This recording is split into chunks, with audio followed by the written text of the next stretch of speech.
కదా ఒక రకంగా. అదే అనేది చెయ్యరిక, అదంతా అయిపోయినట్టే. ఇక అది ఎగ్జామ్స్ టైంలోనే జరిగిపోయింది, ఏం జరగాల జరిగిపోయింది. అందులో మంచి ఏంటి చెడు ఏంటి అన్నది వాళ్ళ ఆత్మకి తెలుసు. అదే సందర్భంలో ఆ రిక్రూట్మెంట్ చేసిన వాళ్ళ ఆత్మకి తెలుసు. దీంట్లో పేపర్లలో ఒకటి ఏంటంటే, నీట్ యాజిటేషన్లో సక్సెస్ ఏంటంటే, అంతకు ముందు కూడా బీజేపీ మీద ద్వేషం ఉండి ఆ తర్వాత భయంతోనో భక్తితోనో ధనంతోనో ఆగినటువంటి, అంటే యాజమాన్యాల ధనంతోనో ఆగినటువంటి జర్నలిస్టులందరూ పొడుచుకొచ్చి రచ్చరచ్చ చేశారు నెగిటివ్గా క్యాంపెయిన్. ఒక్కడు కూడా సపోర్టివ్గా లేడు, ఒక్క రిపబ్లిక్ కూడా తప్ప.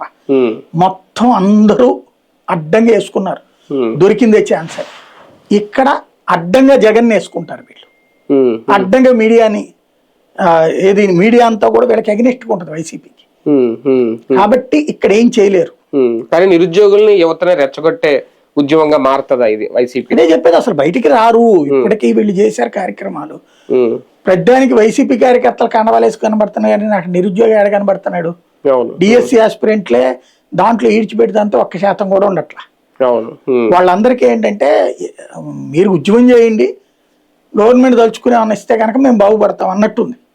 వాళ్ళకి ఆ నొప్పి ఏమి వద్దనుకుంటే. వైసీపీకి టార్గెట్ లోకేషా ఈ ఉద్యమం వెనక? నిజంగా రాజీనామా డిమాండ్